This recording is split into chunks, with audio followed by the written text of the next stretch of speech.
Hello everyone, welcome back to our channel. Today we have the most awaited and biggest Pulsar ever, the NS400Z.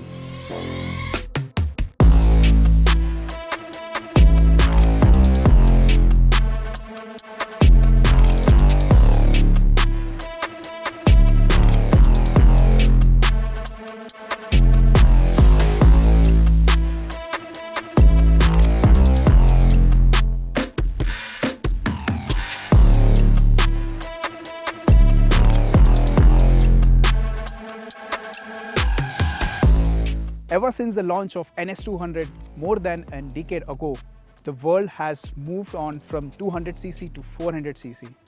Well, they say better late than never. So Bajaj has answered this by launching the all-new NS400Z. So now with the Z, the Bajaj will come up with a new lineup in the upcoming future.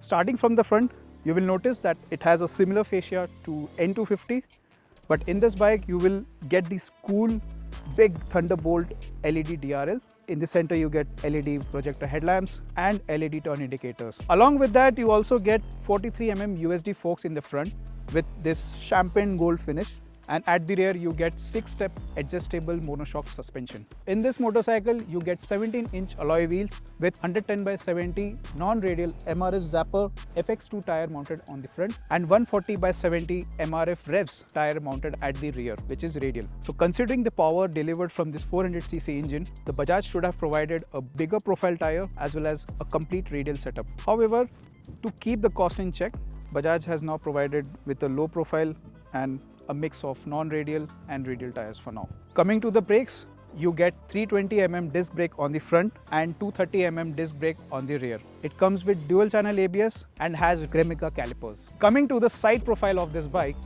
you will notice that it is completely similar to NS200. There are slight differences. Like for example, you will see a slight outward flange over here, which is due to the increased radiator size on the front, and this design has been carried forward at the rear as well. So over here you will see a similar flange coming outward. So it really completes the design from front till the rear. Similar to NS200, this bike also gets a perimeter frame, but now it has all the reinforcement adapted from the Dominar, which is capable of handling the weight and the power of this 400cc engine. Along with that, it has got a 70mm section box type swing arm, which is shorter than the NS200. Due to this, the overall wheelbase has reduced by an inch. Coming to the powerhouse of this bike, it comes with a 373cc engine, which is liquid cooled and comes with a single spark now. It comes mated with a 6-speed gearbox and has slipper clutch. So this engine is adapted from the Dominar itself, so there is no change in the figures as well. It churns out 40 PS of power at 8,800 RPM and produces 35 Nm of torque at 7,000 RPM. So you will see the figures are more or less the same to the Dominar specification due to the introduction of the ride-by-wire technology and the riding modes. So this engine has been mapped for the ABS ride modes as well as the traction control. Otherwise, the tuning of this engine remains similar to that of Dominar. However, this sprocket has changed now. So you have got 15 teeth sprocket at the front and 46 teeth sprocket at the rear. In comparison to Dominar, Dominar has got 45 teeth at the rear, which eventually will have an impact on the initial pickup of the bike, and definitely somewhere down the line it will have a linear torque at the start of the range. So in this scorching heat, to cool this 400cc engine, now you get a bigger flat radiator at the front, but it has got only one fan. We'll see how it performs in normal road conditions. This bike has got 12-liter fuel tank capacity with fuel efficiency of 28.5 kmpl. Although it is adequate to have a 12-liter considering it's a street fighter bike, if you are taking this bike for a long tours, definitely you will have frequent fuel stops. It should have a bigger fuel capacity to cater to the 400cc engine. This bike weighs 174 kgs, which is just 10% heavier than the NS200. I must say it's an achievement in itself. Well, Bajaj has adapted few measures to cut down the weight. For example, they have lighter alloy wheels, lighter tires and the tubular handlebar, which keeps the weight in check. And in terms of weight distribution of this bike, it is 51% at the front and 49% at the rear, which is, I think, is fairly balanced. Adding to that, you have got an underbelly exhaust, which also lowers your overall center of gravity of this bike. And this will definitely impact your riding dynamics, which we will see eventually in the ride section. So this bike has a ground clearance of 165 mm, which is decent enough to overcome any sort of bad roads in your day-to-day ride. So this bike also gets an underbelly exhaust similar to NS200, but now let's check how it sounds. So this is the ideal sound.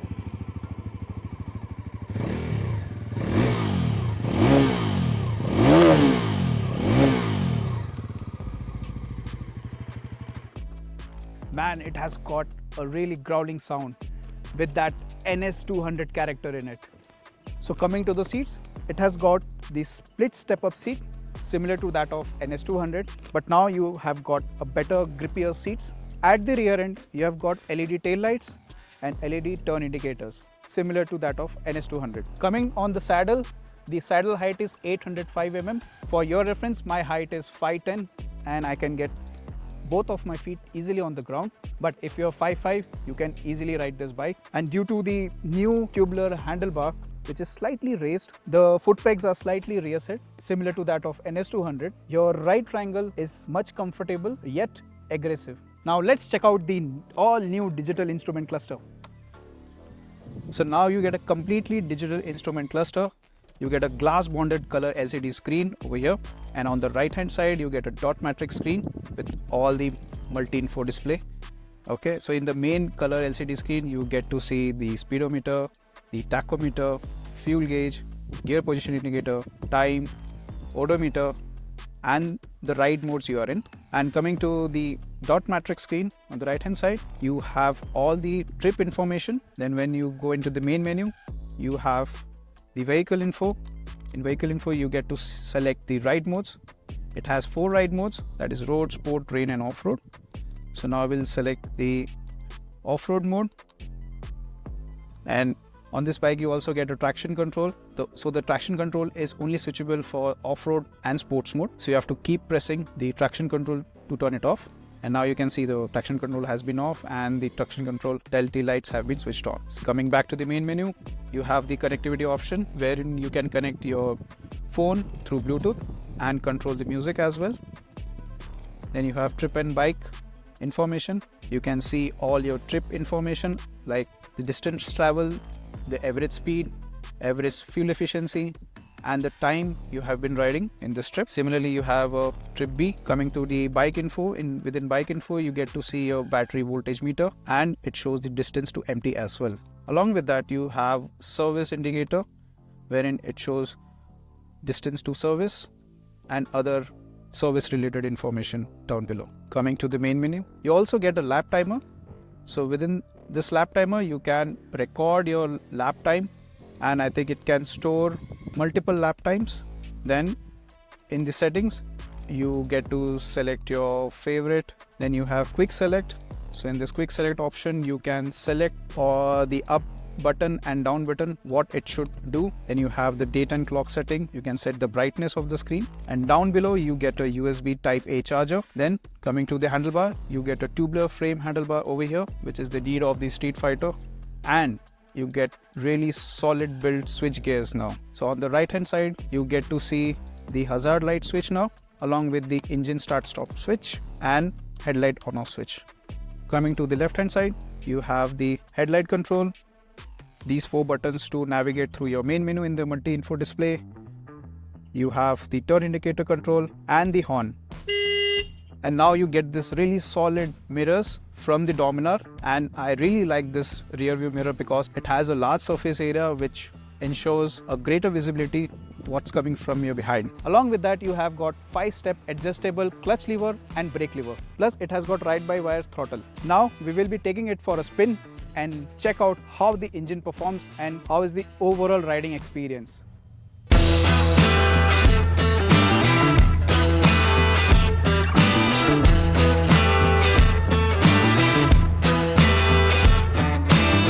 As soon as you sit on this bike and start riding, you will feel the comfort similar to that of NS200. That is adequate bottom support, which is slightly tapered on the tank. The seat now gives a better grip and keeps you well planted. With every twist of throttle, the bike feels fantastic around the corners. The seating triangle is inclined towards aggressive riding position, but due to slightly raised tubular handlebar, you will feel less fatigue on your arms and your shoulders.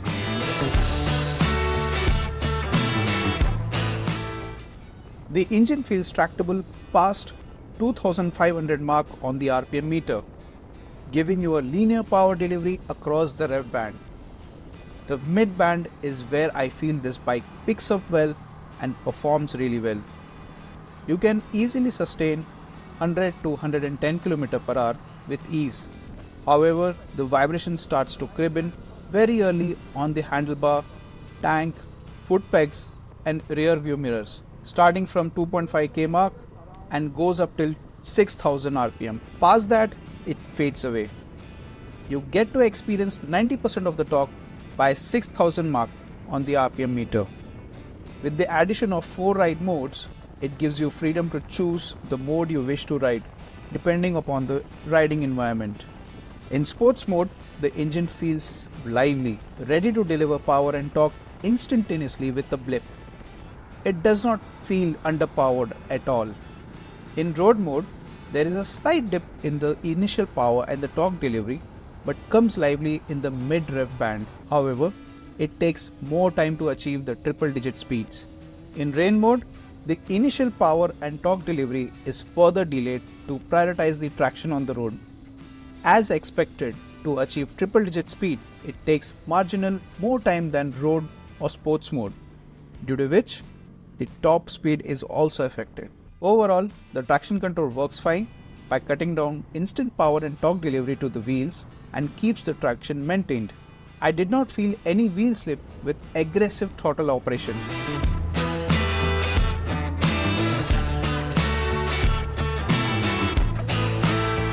Coming on to the gears feel clicky and shift smoothly with the help of slipper clutch and adjustable clutch lever.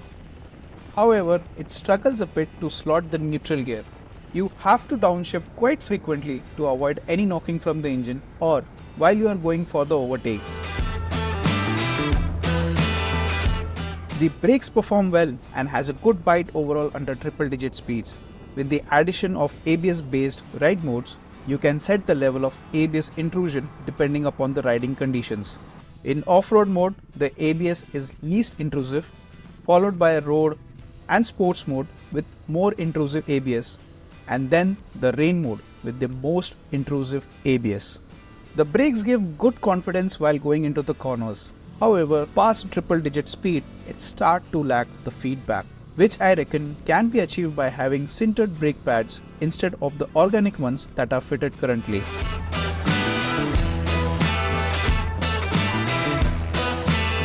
Coming on to the suspensions. The suspensions are very well balanced to cater all sorts of road conditions. I tested out on off-road, highway and on the track, and I must say it worked perfectly fine. The front USD forks are on the softer side and the rear monoshock suspension are slightly on the firmer side that takes on potholes with ease and greater stability.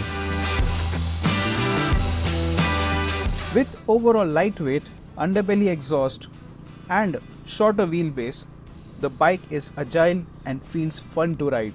However, as compared to its other counterparts, the bike becomes a bit unstable due to the effect of crosswinds on triple-digit speeds. Thus, sustaining such high speed for a longer period of time would be challenging. So, we are done for the day and we have rode this NS400 on all sorts of roads. We have taken it on a small patch of off-road, normal road, highway, and finally our day ended with riding on Bajaj Chakan track. And I must say, I'm impressed. Plus, cherry on the cake, the introductory price of this bike, which is just rupees 1.85 ex-showroom Delhi. At that price, with this huge 400cc engine, it is the best and the most reasonable bike you can get in the market. I hope you like this video. If you are not subscribed to this channel, then do subscribe to our channel and ring that bell icon right next to it so that you never miss out on any notification from us. We'll see you in another video Till then, ride safe, stay safe, and keep yourself hydrated in the scorching heat. Bye bye.